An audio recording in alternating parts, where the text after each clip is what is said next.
Kinakain daw yan ng ibon eh. Habang nasa puno ka ang siro. Oo, si Maria Amy sa second floor niya, di ba? Yung talim niya.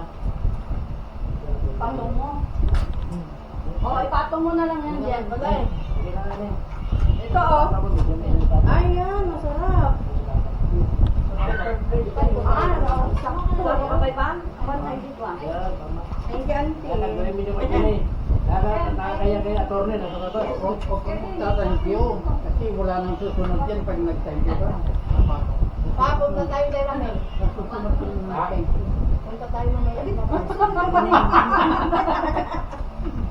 Pag nagkabakan di umit. Hinday namin. Hindi wala problema pag yawag. Magkita na lang tayo kung Wala problema.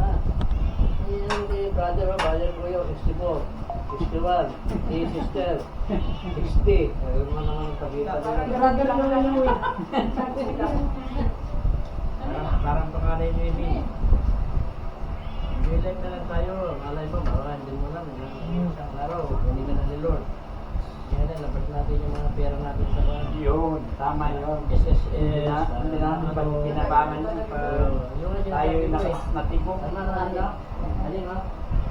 Patay ka, alin? Ilang sa muli ano ko na? Lagi lang kumpanya na. Bagay yung amin, yung ipon namin, mas madali lang kunin. Nasa kubito lang eh. Ay, bangko ang minuto ka.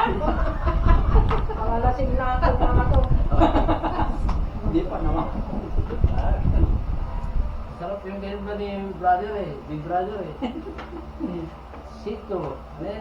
Ito din. Ito din. Hindi pala yung kapitbahay mo din, yung babae, dyan yung pala niya.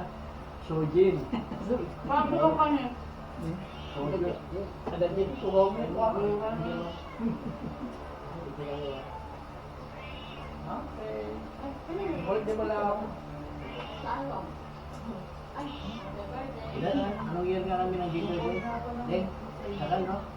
Tagal nagpunta rin pa nung Kailan pa kami pumunta dito? Kailan yun? 2016 yata yun eh. ngayon mag-isa natin yun. Tagal na. Kailan nung dumating si Igit yata noon? Nung nagpagamot ka. Tanay na nata. Igit ka talaga dito ni no? Si Igit. Kapag nasa wala niya?